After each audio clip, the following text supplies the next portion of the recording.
see me sweating, you know there's really trouble. Because it's not the environment.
Well, good morning, everybody. I'm going to go ahead and get started here as I see where the folks trickling in are starting to come slow down a little bit. But thank you for all attending. My name is Mike McCallister. I am currently serving as a deacon and as our treasurer. And today we're going to go through the 2025 budget. This is a session designed to give you information about the budgets that's going to be presented next week at the annual congregational meeting, to tell you a little bit about what's in the budget, what our thoughts were in preparing it, but I also want to leave significant time to answer questions if people have questions or want to hear more that I haven't covered already. So I'm going to take us through a short presentation.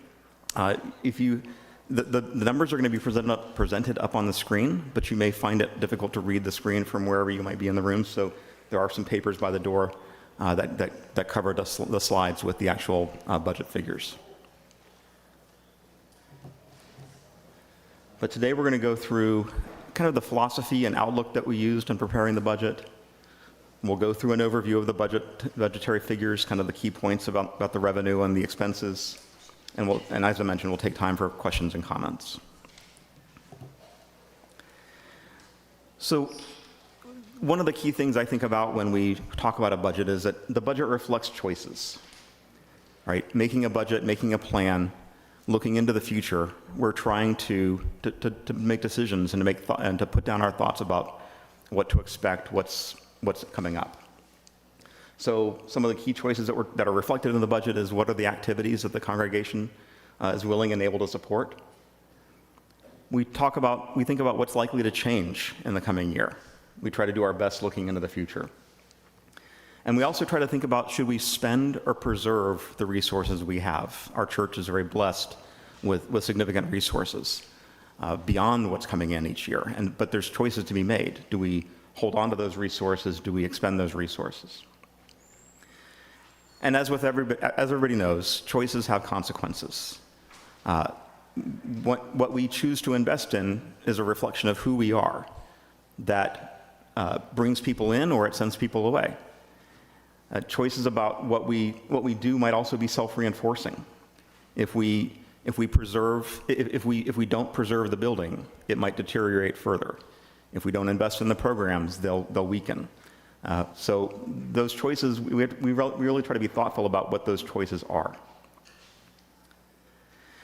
One of the overarching things that we are reflecting on the budget is that in late 2023, the Board of Finance and Administration and the deacons working together set forward a 5-year plan. We knew at that time that our draws were greater than we wanted them to be, that we were expending more of our resources year over year to preserve our expenses or to cover our expenses that weren't supported by the money coming in the door in terms of revenue. But we knew that in late 2023 that wasn't a sustainable figure. We wanted to reduce the draw so that it became more sustainable.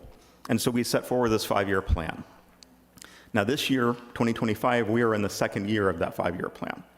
So you'll see some step downs in the draw year over year, and the expenditures are aligned to match that as well. So one of the things that I want to point out about that is that we are on track this year, and it's going to take significant work through the next few years to stay on that track. That drawdown, the planned drawdown was year over year reducing the draw. And so we're on track and we have more work to do.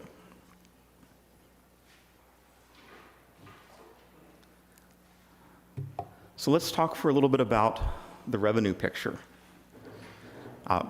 If you got a paper handout, this is what's labeled as slide 1 in the handout.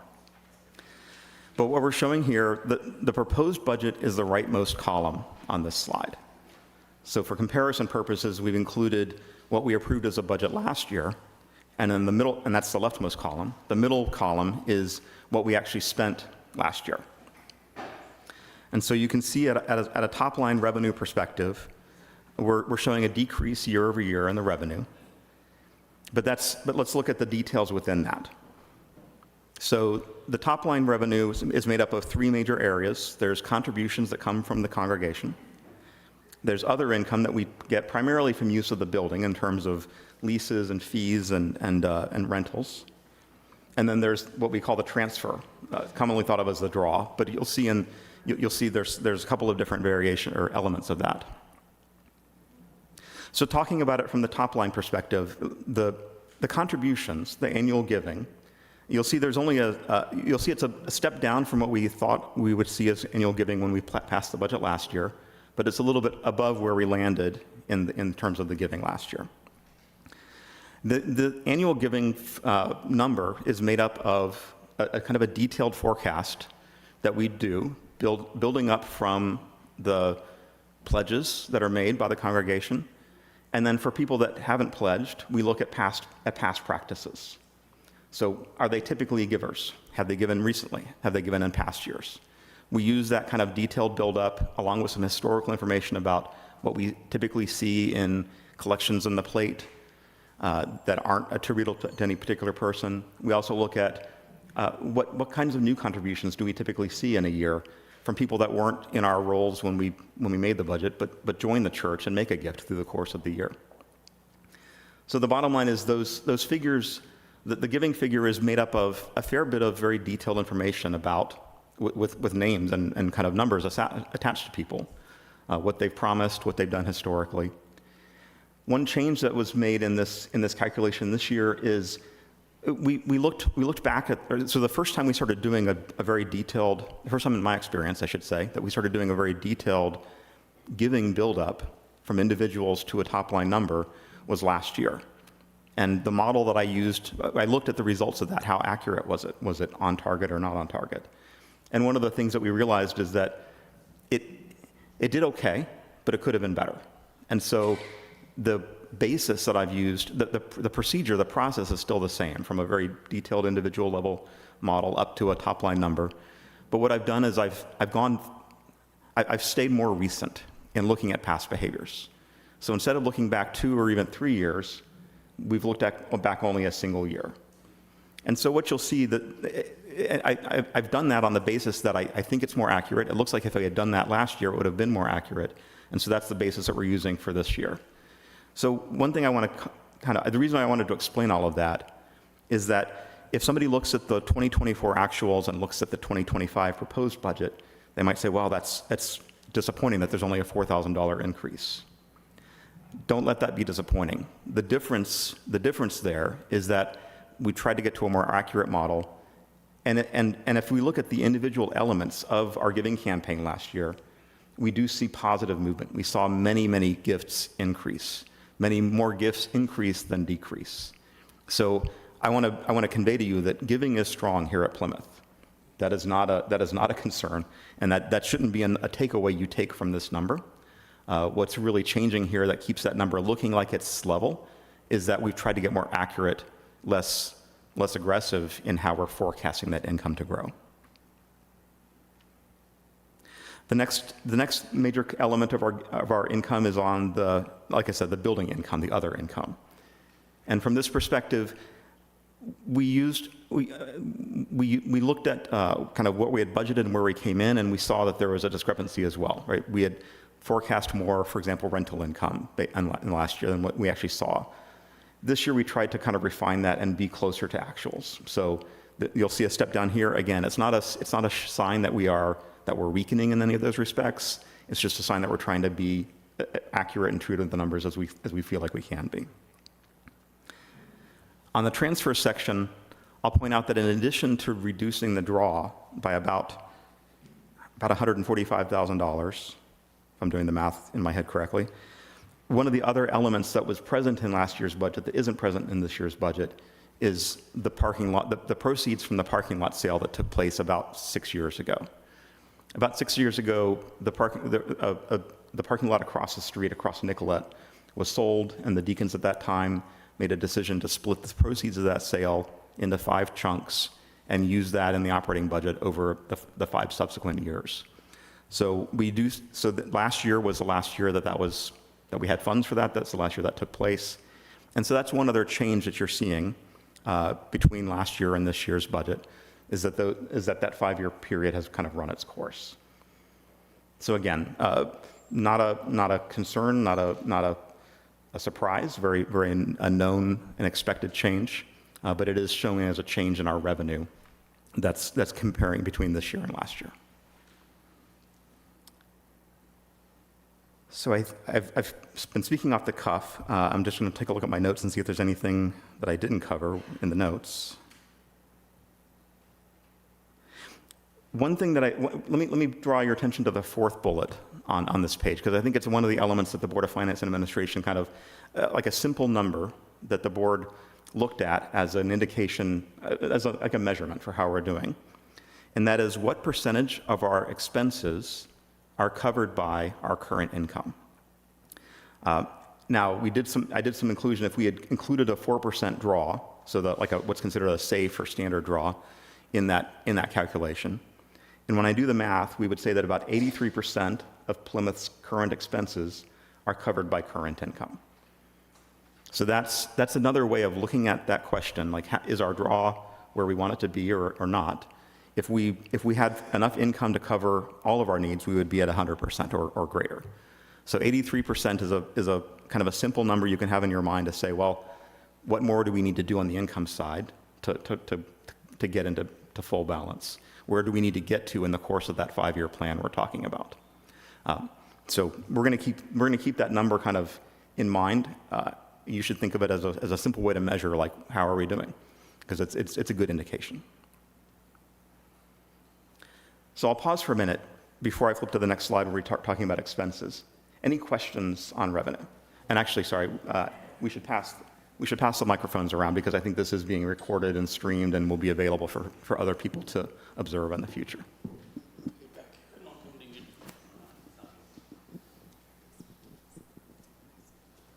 Hi, thank you, Mike. I remember in maybe January, you gave a report to the congregation during the service about pledging number of people and or pledging units, I guess, and amount, and it was low. And so I don't remember what's happened since then. I don't know if you have it in your notes or how many compared to the past, and how much have those pledges changed? So I have not run the numbers again recently. I will before next week when we're at the annual budget meeting, so you're welcome to ask that question again. I'll make sure I've got a firm answer. At a high level, what I can say is the dollars are the same. Or the dollars, I think, are on par with where we were last year, maybe a little bit above.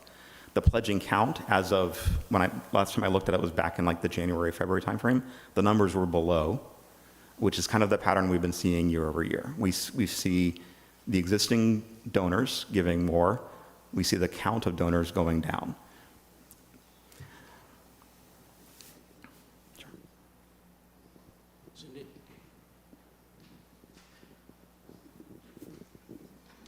What happens to the 156,000 from 2024 that didn't get spent? So that stays. I mean, it stays in our bank balance. We don't have like this practice of carrying that over. Like when we do the budget for this year, we just look at the revenue and expenses from this year. So it should just that should be money that we kind of gave ourselves permission to draw last year, but we didn't actually spend out of that. But you did draw it. So it's a little complicated. The draws, the $835,000 that was reflected as draws last year has been drawn. That said, we're about to, when the accounting team also looks at the checking account balances as well. And right now we've got a lot of extra money in the checking account. The accounting team is in the process of putting money from the checking account back into the investment accounts. So the balances, like the bank balances, change over time.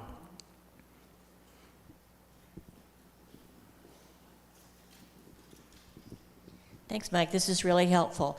Number 4 on the revenue page, it's really helpful to see that we're at 83% of what we would hope to be. Mm-hmm. Do you know what that number was for 2024?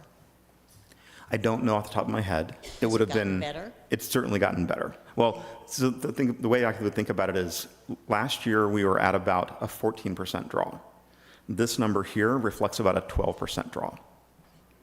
Also, last year we had about the $47,000 of parking lot income as well.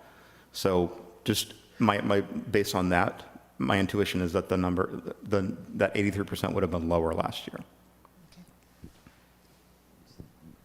Thanks so much. Just can you remind, the 4% and the 12%, that means percent of the endowment balance, right? The investment account balance. Effectively, yes. And then how much is in our investment account right now? So our investment balance is around 6.1 million. How much? 6.1 million. And that's like undesignated? No, that's the total investment balance. Total? Okay. Within that balance, there's both kind of, I'll say, undesignated funds, which we call board designated funds. Mm-hmm. There are some funds that are targeted for specific purposes, and there are some funds that are restricted. So of the 6, do you know about how much is unrestricted, undesignated? So fully free is mm-hmm. probably, let's say, some between 3.5 and 4 million. Okay, and is the 4% is calculated against the entire balance, not just the free for all? It's more complicated. Plymouth makes things complicated, especially with the various restricted funds. The simple way of saying it is, what we are currently doing is we take the investment balance, and in this case, it was the investment balance. Actually, I've got a slide on this. Oh. We took the investment balance as of December 31st. We subtracted out certain of the restricted funds. So not all of the restricted funds, because some of them have restrictions on their earnings as well, and some are just restricted on the principal. We subtracted out the really restricted funds, and we calculated the draw off of that basis. Okay. Thanks. Any other questions on the revenue slide?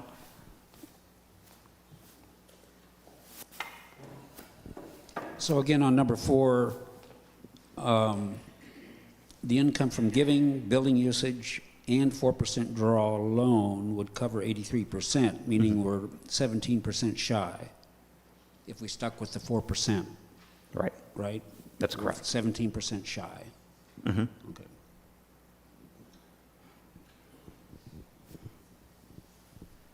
Okay. I'm going to step into the expense slide. So on this slide, we're seeing where the money goes. One thing you'll notice, again, looking at the rightmost column, this is the proposed budget. The thing that you want to see in a proposed budget is that the bottom line tallies to 0, so the balance shows 0. So our expenses are budgeted to match our expenses. So where does the money go? One of the kind of the key figures that we think about is that looking at Plymouth's spending, 60% of our expenses come from staff-related costs. So that's going to be salaries, benefits, employer responsible withholding taxes, and things of that sort. Within that, so the next point that I'll make is that within that 60%, one change that we've done this year, compared to how I've seen us budget in the other years that I've been closely connected to it, is that we did a very detailed model of the staff and who was with us at which point in the year, what our plans were for future changes. We did that because, as you're well aware, there's been a lot of turnover in the staff this year. And so what I want you to think about is this 2025 staff-related costs is, I think, it has a stronger basis than we've had in the past. In the past, I feel like we've looked at the top line numbers. We've done some rough figuring to figure out, okay, these positions have been open this portion of the year, and we try to kind of back into the right number. What's different this year is I had a very detailed model of every employee, every position, every pay period, when cost of living adjustments would be paid out, when salary adjustments would be made, things of that sort. So the basis is strong. Now, its predictive ability is still modest, right? We don't know what we don't know. For example, the budget that we have here had anticipated that our director of operations position would have been filled by this point in the year, and it still remains open. So while the basis is sound, again, hold with us that there are just unknowns in the future about people. But we've done work to try to get it as accurate as we can and to really reflect on how it changes over time. The next element I'll point out is that we have been trying to remain true to remain true to our employees and to not. In the past, when we look back at how Plymouth has reached a balanced budget at some points in the past, we felt like we didn't make salary adjustments many years. And we felt like that was asking too much of our employees. And so, reflecting Plymouth's values, the Human Resources Committee recommended a cost of living adjustment. The Board of Finance Administration and the Deacons accepted that, and that is baked into the budget. The Human Resources Committee also recommended several changes to certain positions, some conversions of employee type going from part-time to full-time, reflecting some adjustments to compensation to try to become more true to the current descriptions of the jobs and the needs of the expectations for compensation for people with those skills. So all of that has been baked into this budget.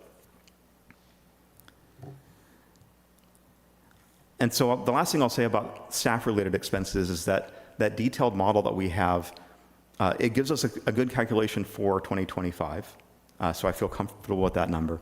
The other thing it helps us do, again, with the constraints of what looking into the future can tell us, I can project into next year what's going to happen. Because one thing you should not do is simply take this number forward as what costs are going to be in 2025, because we know there's lots of employees that were on the books in 2025 that are not there in 2026. But looking forward, one of the things that I can say is that if we continue the staff as we currently know, without any other changes, except for a modest cost of living adjustment in 2026, our overall staff costs would be about the same top line figure as you see here. The shift for which row expenses we made does move around a little bit, but to give you an idea, when we talk about this 5-year plan and the journey that we're on, in reducing the costs. Our costs for staff at least aren't right now forecast to be much higher or much lower than what you're seeing as a top line number here. So I mentioned that because that, I don't want you to think, well, we had to do the mental math. Well, we had 3 clergy at the start of 2025. We're down to 1 at the end of 2025. Therefore, our costs are going to drop dramatically. They're shifting, right? We're going to have lower clergy costs. We're going to see some other costs elsewhere. And we're planning on paying employees. We're expecting there's going to be a cost of living adjustment next year as well. So all that said, that's not what we're voting on next week. We're not voting on 2026, but we should all be thinking about what's going to be happening down the road. And I wanted to share that bit of, I don't know about insight, but at least awareness that we have at the moment. What I'll also mention about on the other expenses page is just so all the other line items, without a director of operations, we didn't have the kind of capacity to dig deep in all of these numbers. But I did go through each line item where we knew we had expenses that were changing. We tried to account for those changes, and we looked at where our actuals were last year, especially where they were off from the budget. We tried to revise the budget to reflect the actuals and any expected expenses. So that other 40% of the budget, you'll see there are some changes in those line items. We've done our best to kind of reflect what we think those changes are. Again, we haven't been able to maybe have the staff expertise applied to that level of granularity in this year's budget. And I think with that, I will take questions on the expense side. Thank you for all the work on this. This is an amazing amount of work.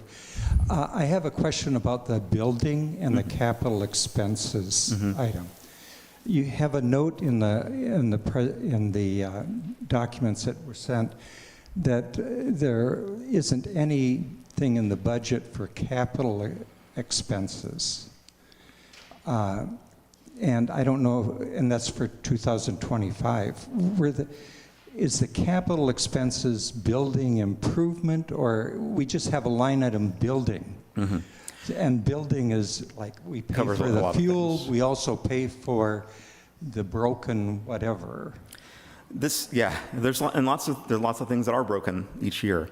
So, sure. So the building line item does include maintenance.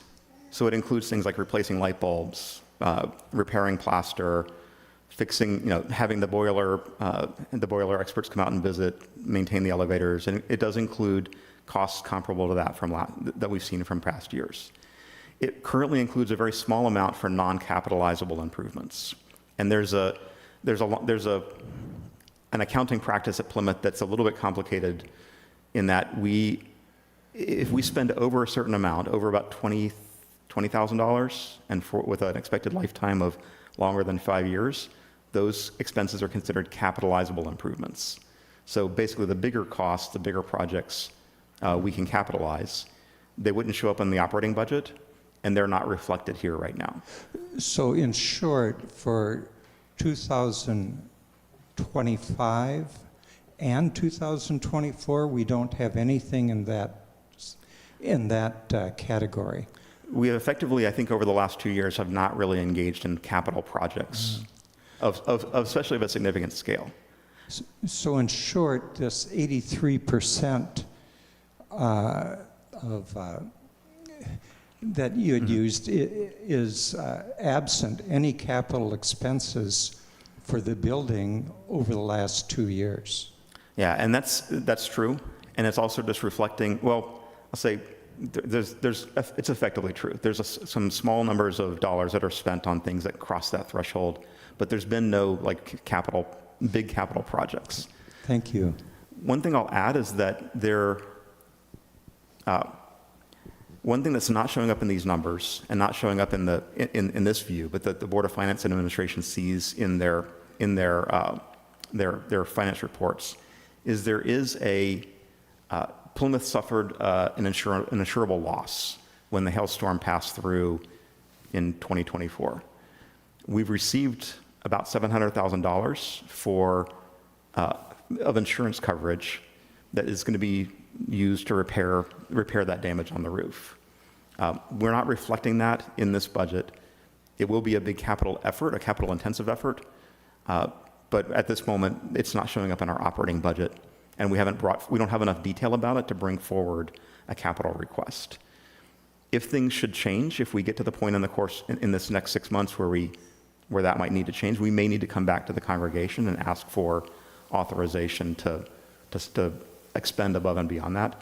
But at the moment, we just simply don't have enough capacity to know what we need to ask for.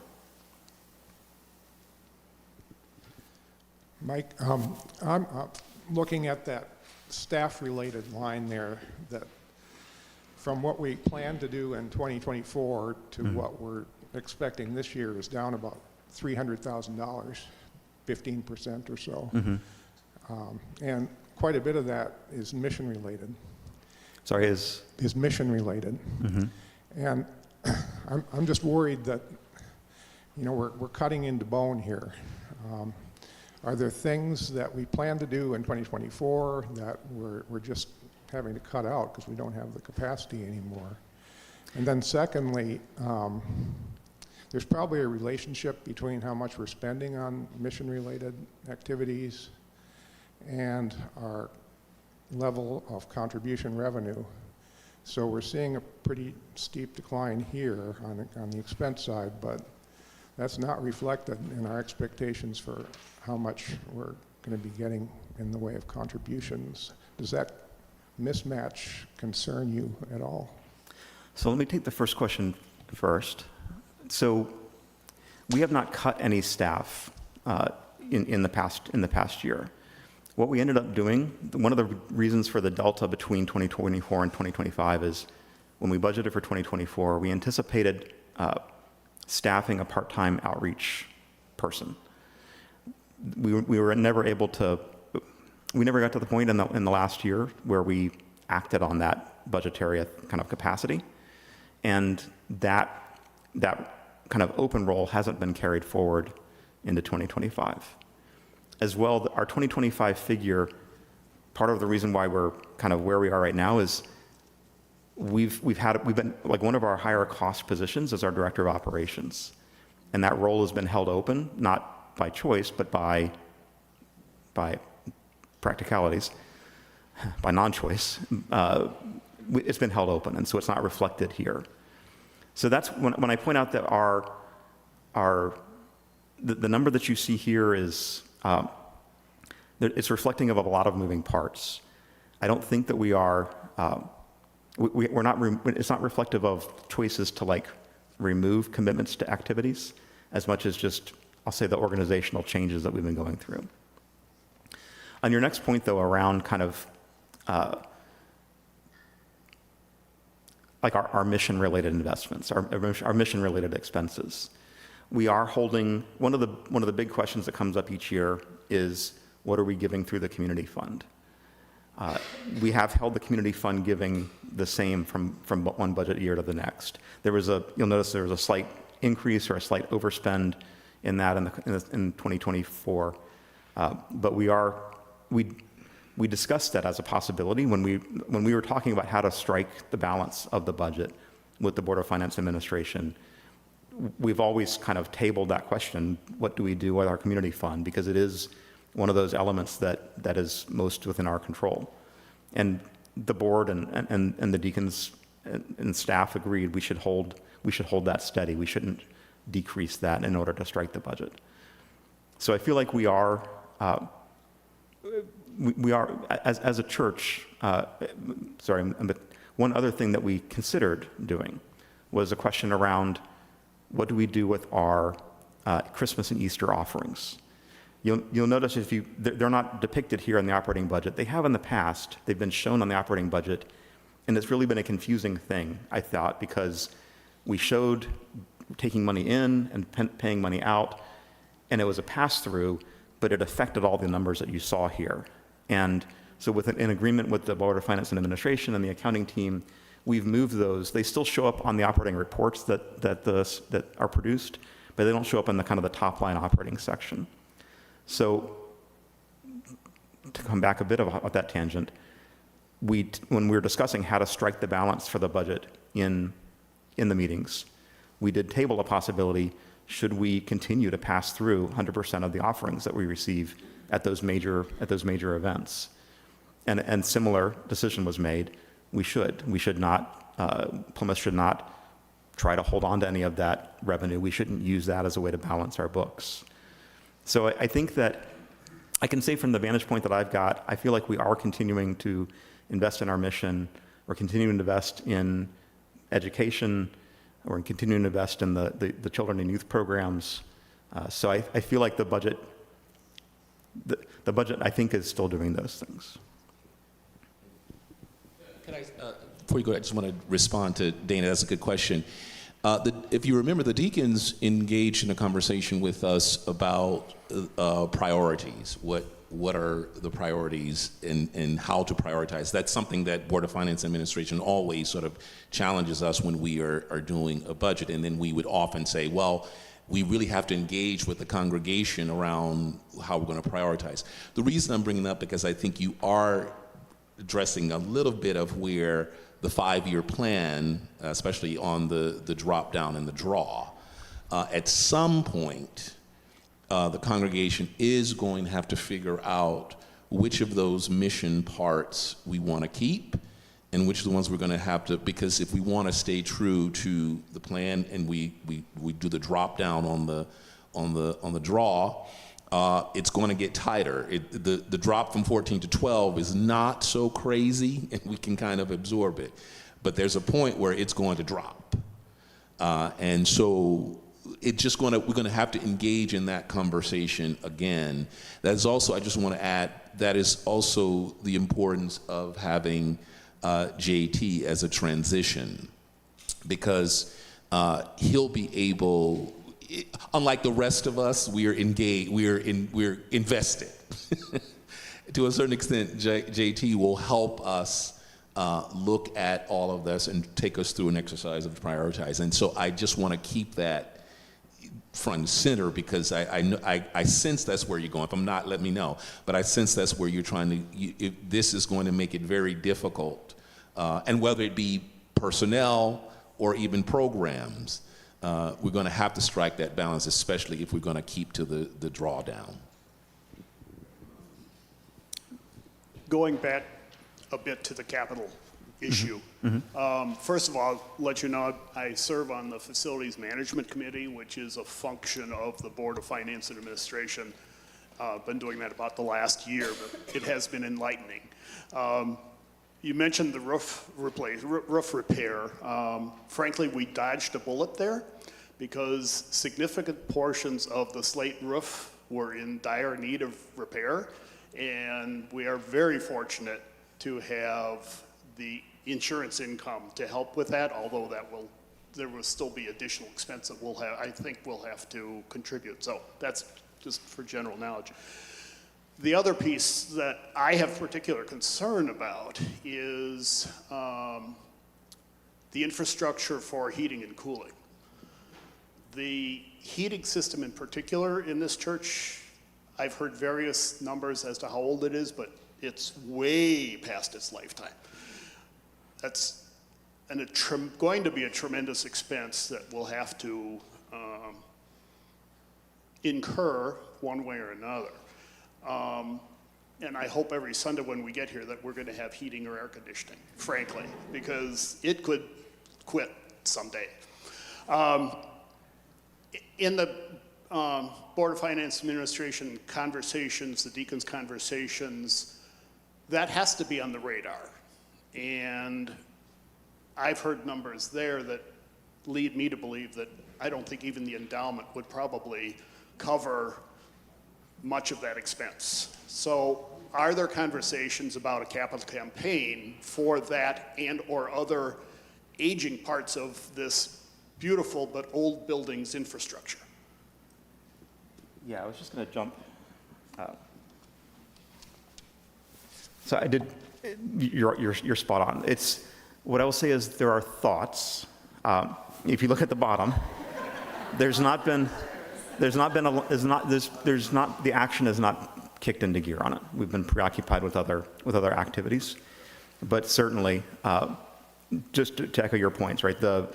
The costs of those activities are going to be significant.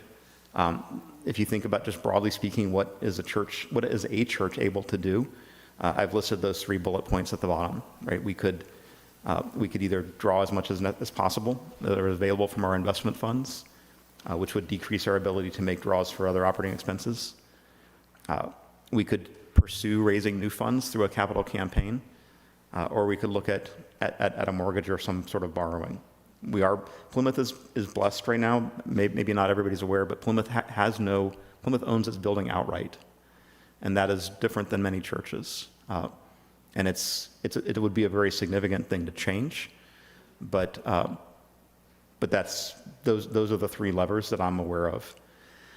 That said, there are some. I will mention, and this is out of my kind of area of direct knowledge, but the Board of Finance and Administration has another subcommittee called a 5-year plan working group. I think that's the right name. They might be calling themselves a task force, but they're focused on the 5-year trajectory.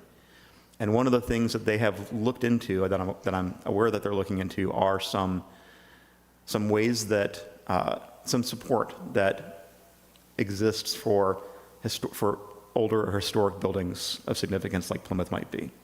I didn't mention that here, but that maybe there's going to be sources of funds for preservation that might be available. But those are the kinds of things that, yes, if the HVA system kicks out, or if we get to the point where we've got agreement and a plan to go forward with repairing it before that happens, then we will need significantly more capital than we have on hand. And Board of Finance Administration has been talking, again, the 5-year long-term financial plan. It is very much involved in this, about what the cost will incur. So they know. Karen? I think this is an easier question. Would you explain unallocated salary, what goes into that, what that figure is? So that's effectively what we're thinking of right now is that would effectively like bonuses or potential salary adjustments if we need to during the course of this year. So it's money we've allocated as like salary expenses, but not tied to a specific individual that's on the payroll or a specific position that's available currently.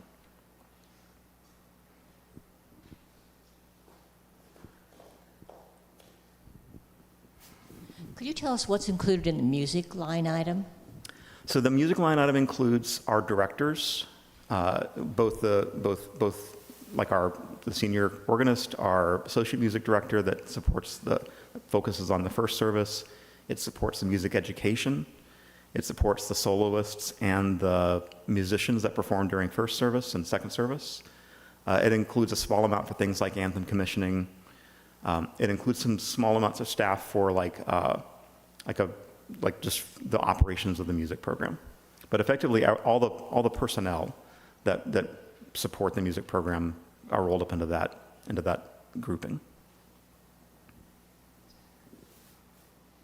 You get the microphone? I don't know if this is the place to bring this up, but new revenue streams. Mm-hmm. I sent an email this year with 4 ideas that we could get money, just not from us. And I think the response was, we don't have the staff to research that and get the contracts and do all that. And I thought, well, let's get the staff. And maybe that's what JT is working on, I don't know. But there's some ways we should get revenue in here besides just the same well. And also there's grant money out there for if it has to go to a particular item, but like say food, if we're feeding the hungry, there's grant money, but somebody's got to write the grant, right? Or for the youth, if the youth want to go on a trip, there might be grant money for that, and then the money can go into our operating instead. So I hope this 5-year task force is maybe looking at that too. They absolutely are. So I know they are, and they're a relatively recently formed group. I think they've maybe met twice, maybe a few more times, but they're getting underway, and they're looking at both. They're looking at possible cost reductions, but they're very aggressively thinking about other tenants that could join us in the building. They're thinking about things like grants. They're thinking about ways to fundraise, to maybe fundraise in new ways that may be from the same group, but with like a new way of looking at it. So yeah, they are absolutely trying to think about, I think we all believe that growing the revenue side of the picture would be a lot less painful than the alternative. If we have ideas, can we send it to them? You can. I hesitate to put, I don't have their emails to hand out, to pass out, but if you want to, the one that I do know is deacons@plymouth.org. So anybody that wants to reach out or share ideas, you can send it to the deacons, and we can make sure it gets to the right group. I have a question. You mentioned earlier that people, in terms of the individual donors, have been increasing their giving. Mm-hmm. But you also mentioned that we have lost donors. Mm-hmm. And is that because people have passed away, or people have chosen not to give, or do you have any analysis on that? I don't have any analysis on it. I know specifically that people have passed away. Some of our givers, when we look year over year, and that's actually one of the refinements we made that I made in kind of building the bottoms up model this year, is that I realized that I was cognizant of that fact this year. But I don't have any detailed analysis about that. Plymouth's donor population is, we're a squirrely bunch, I think, compared to a lot of churches, because when you look at a lot of churches, they focus on weekly income given through the plate, and Plymouth has a lot of our donors make once a year gifts, or sometimes they make once every other year gifts. They do once every quarter, and those really swing the numbers quite a bit. So what's hard to tell is if somebody is not given this year, is that just because they are bundling their gifts into every other year for tax benefits, or did something happen? Are they unhappy and we should be reaching out? So I don't have any good sense of that right now. One of the things that we are hoping, that I'm working on, or that I'm expecting to work on in the next half of this year, is going to be getting in more regular communication with our donors. You may have noticed, many of you probably have noticed, you used to receive quarterly statements of your giving history. And over the past year, with some of our staff absences or openings, we haven't, those quarterly statements haven't gone out. We want to revive that activity. We also want to enhance it, because before it was a very mechanical, it looked like an invoice. It was very uninspired. It was just conveying some numbers. And we really want to use that communication touch point through the course of the year to actually be in touch with the donors, to learn more about it. And so I'm hopeful that we'll have better kind of donor knowledge and awareness at the end of this year than we do today. One thing I'll just mention, just in the interest of time, I know many of you do want to attend second service. We've got about 10 minutes by my watch before we engage in that. But so just for your awareness in case, because I can see the clock and it may not be as prominent in your line of sight. Other questions? Sue? I have two quick questions. One quick. Is this budget a calendar year or a fiscal year? Did we ever move? We did to the move. Okay, so this carries us only through the end of 2025. That is correct. So let me touch on that for a little bit. We did make the move last annual meeting. We also then got behind in getting this budget put together. But this budget is retroactive. It covers the January 2025 period through December. I see. And to avoid being in the same position next June, we've laid out a calendar with the Board of Finance and Administration that has us working on the budget in earnest in the fall, with the expectation that we'll have a budget-focused meeting in January of 2026. Okay. And second question is, do you have any insight into new members, and how many new members are we taking in that are pledging, and that kind of data? So no numbers at my fingertips today. I do see, I have access right now to the applications that the church uses to track all of that. And I in the analysis that I do, I can go back and kind of ask that question of the data and get an answer. So it is we have reflected on our revenue here, kind of our recent years' experience of how many new members do we have in the course of a year we didn't know about before that.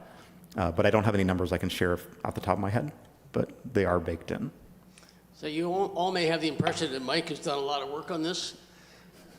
Whatever you think he's done twice as much or 3 times as much. It's quite amazing that we had Mike as a resource without a director of operations and so forth. Plus, what we're hoping on the deacons and all of us is the number of changes in our assumptions about who's going to work for the church and who's going to do what. It will not be as much of a moving target as it's been this year. I mean, one of the times I felt on the deacons like we were playing whack-a-mole. I mean, we'd make certain assumptions and we'd go for a month on that, and then all of a sudden we had something happen that nobody expected. I think that's going to stabilize. The last thing I'd say is I've been on the stewardship committee the last 2 years. We had a very ineffective access to data about giving and expenses and so forth. This started 2 years ago. Mike and others have done an amazing job. We now know much more about the details of how money comes in and goes out. That'll help us a lot. Plus, we have, of course, timing. I think all the changes in the church led to this delay in timing for this year. That won't be the case next year. We're already further along in thinking about 26 than we were last year at this time. We probably have time for one more question.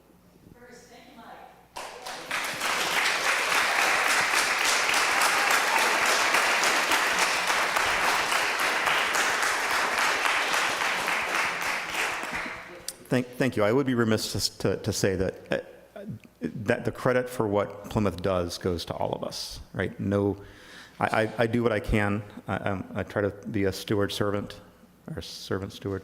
I try to do what I can because I love this place and I know you do as well, and so does the staff. So thanks to everybody. This level of transparency has been really, really interesting and fun.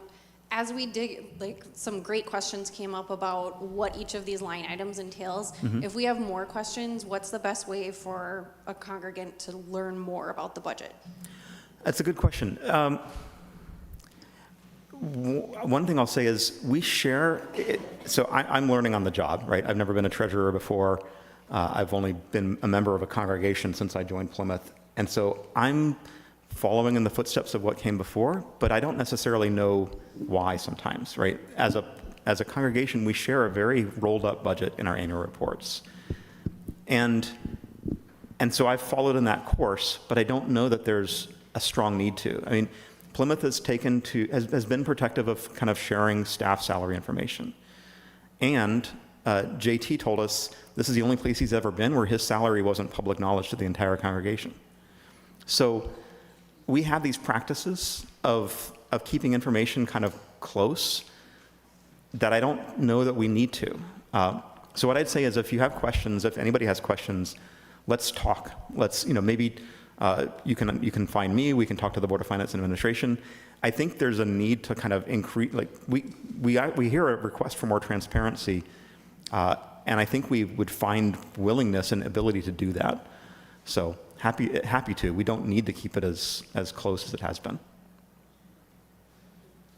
Okay. Well, thank you, everybody.